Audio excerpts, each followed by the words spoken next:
നമസ്കാരം കൂട്ടുകാരെ, പുതിയൊരു വീഡിയോയിലേക്ക് എല്ലാ കൂട്ടുകാർക്കും സ്വാഗതം. ഇന്ന് ഒരു നാരങ്ങ അച്ചാർ ഉണ്ടാക്കാൻ പോവുകയാണ്. അതിനായിട്ട് എൻ്റെ കൈവശമുള്ള കുറച്ച് നാരങ്ങ ഞാൻ ആവിയിൽ ഒന്ന് വേവിച്ചെടുക്കാൻ പോവുകയാണ്. അപ്പോഴേ ആദ്യമായിട്ട് അതൊന്ന് നല്ലവണ്ണം ക്ലീൻ ചെയ്തിട്ട് വേണം ആവി പാത്രത്തിലോട്ടിട്ട് ആവി കയറ്റുവാൻ. അപ്പോൾ ഞാൻ ഒരു 10-12 നാരങ്ങ എടുത്തിട്ടുണ്ട്, അത് മതിയാകും. അപ്പോഴേ അത് വേവിച്ച് വെച്ചിട്ടുണ്ട്. ഇനി ഒന്ന് ചെറുതായിട്ട് നുറുക്കിയിടാം. അപ്പോഴേ ഇതിൻ്റെ അകത്തുള്ള അരികൾ വീഴുന്നത് ഓരോന്ന് എടുത്ത് കളയേണ്ടതാണ്, അല്ലെങ്കിൽ അച്ചാറിൻ്റെ അകത്ത് കിടന്ന് കഴിക്കും. അപ്പം ചെറുതായിട്ട് അരിഞ്ഞതിന് ശേഷം ഞാൻ കുറച്ച് ഉപ്പുപൊടി ഇട്ട് മാറ്റി വയ്ക്കുകയാണ്. അത് 1 മണിക്കൂറോ 2 മണിക്കൂറോ കഴിഞ്ഞ ശേഷം അച്ചാറിടാം. നാരങ്ങ അച്ചാറിടാനായിട്ട് പോവാണ്. ഞാൻ കുറച്ച് ഉലുവ വറക്കാനായിട്ട് ചീനിച്ചട്ടിയിലോട്ടിട്ടു. ഇത്രയും ഉലുവയൊന്നും വേണ്ട, ഇതിൻ്റെ സ്വല്പം ഉലുവ മതി. ബാക്കിയുള്ളത് അങ്ങ് വറുത്ത് പൊടിച്ച് വയ്ക്കാനും വേണ്ടിയാണ് ഇട്ടേക്കുന്നത്. അപ്പോഴേ നാരങ്ങ അച്ചാറിടാനും ആവശ്യത്തിന് ഉലുവപ്പൊടി എടുക്കാമല്ലോ. അപ്പോഴേ ഞാനിരുന്നു വറുത്തെടുക്കട്ടെ. അപ്പോഴേ ഉലുവൊക്കെ ഏകദേശം വറുത്ത് വന്നിട്ടുണ്ട്. ഇതിൽ സ്വല്പം കൂടെ ഒന്ന് ചുമന്നാൽ മതി. ഇതായിട്ടുണ്ട്. ഇനി ഇത് തന്നെ കിടന്ന് ഒന്നുകൂടെ ഒന്ന് വറുത്ത് വന്നോളൂ. അപ്പോഴേ ഉലുവയെല്ലാം വറുത്ത് കോരി ഇനിയും ആ ചീനച്ചട്ടിയിലേക്ക് ശുദ്ധമായ വെളിച്ചെണ്ണയാണ് ഒഴിച്ചു കൊടുക്കുന്നത്. നല്ലെണ്ണ എൻ്റെ കൈവശമില്ല, അതുകൊണ്ട് വെളിച്ചെണ്ണയിലാണ് ഞാൻ ഇന്ന് അച്ചാർ തയ്യാറാക്കുന്നത്. അപ്പോഴേ ഫ്രിഡ്ജ് വെച്ചേക്കുന്നതായോണ്ടേ കുഴപ്പമില്ല. തീ കത്തിച്ച് കൊടുത്തു.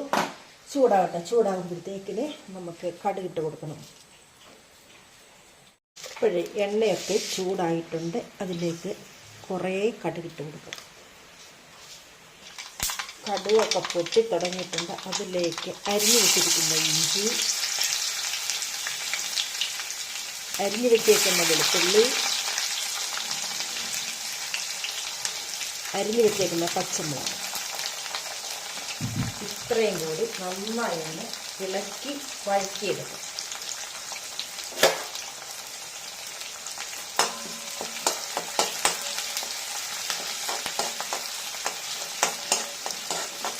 ഇപ്പോൾ ഏകദേശമൊക്കെ വഴന്ന് വന്നിട്ടുണ്ട്. ഇതിലേക്ക് കറിവേപ്പില കൂടെ ഇട്ട് കൊടുക്കും.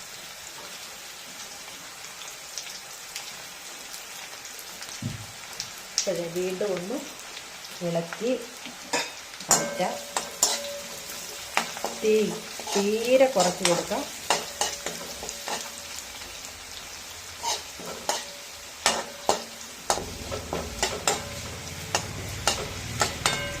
ഇതിലേക്ക്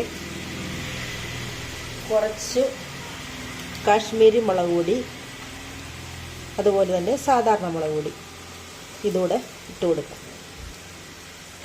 എന്നിട്ട് ഒന്നുകൂടെ ഇളക്കി നന്നായി ഒന്ന് വഴറ്റിയെടുക്കാം, മുരിച്ചെടുക്കാം. ഇനിയും തീ അങ്ങ് ഞാൻ ഓഫ് ചെയ്യാൻ പോവുകയാണ്, അല്ലെങ്കിൽ മുളക് പൊടി കരിഞ്ഞു പോകും. ഇതിലേക്ക് ആവശ്യത്തിന് ഉപ്പ്. നാരങ്ങയ്ക്ക് ഞാൻ ഉപ്പിട്ടായിരുന്നു വെച്ചിരുന്നത്, അതുകൊണ്ട് വളരെ കുറച്ചുപ്പ് മാത്രമേ ഞാനിവിടെ ഇടുന്നുള്ളൂ.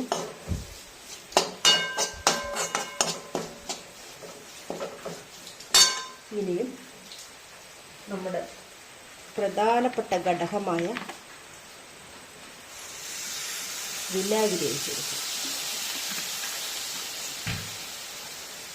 ഇതൊന്ന് ചൂടാകട്ടെ.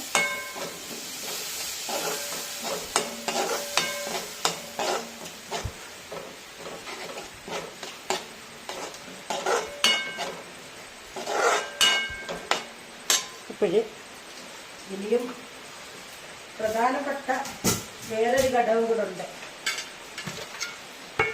നമ്മുടെ നാരങ്ങ. അതെ, ഇന്നലെ ഉപ്പിട്ട് അരിഞ്ഞു വെച്ചിരിക്കുന്നതാണ് നാരങ്ങ. അതോടിട്ടൊന്ന് ഇളക്കി നന്നായി ഒന്ന് ഇളക്കി മിക്സാക്കുക. ഇതിൻ്റെ കൂടെ ഇനിയും 2 കൂട്ടം കാര്യങ്ങളൂടെ ചെയ്ത് തീർക്കുവാനുണ്ട്. അപ്പം മെയിനായിട്ട് അതുകൂടെ ഇട്ട് കൊടുക്കാം. ഒന്നാമത്തെ ഐറ്റം കായപ്പൊടി. കായപ്പൊടി ഇട്ട് കൊടുത്തിട്ടുണ്ട്. ഇനി അടുത്തത് ഉലുവാപ്പൊടിയാണ് വേണ്ടുന്നത്. അതുകൂടെ ഇട്ട് കൊടുക്കാം.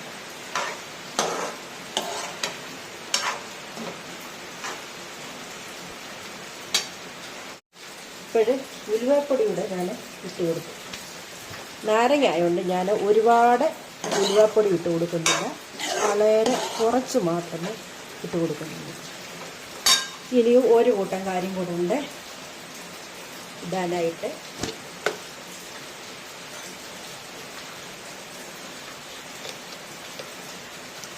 സ്വല്പം പഞ്ചസാര.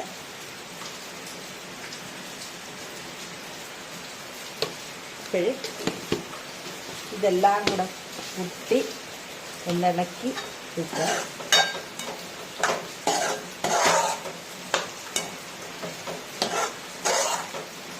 ഈ സമയം ഉപ്പ് നോക്കാം.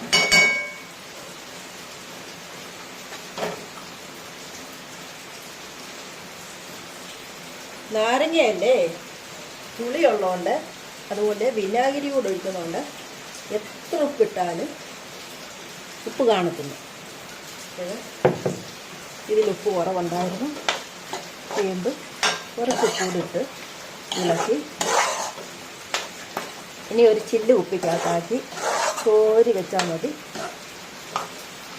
ഫ്രിഡ്ജിൽ വെച്ചിരുന്ന എത്ര ദിവസം വേണേലും കഞ്ഞിയോ കപ്പയോ ഒക്കെ കഴിക്കാം. ഉണ്ടോ, നമ്മുടെ നാരങ്ങ അച്ചാർ റെഡിയായി.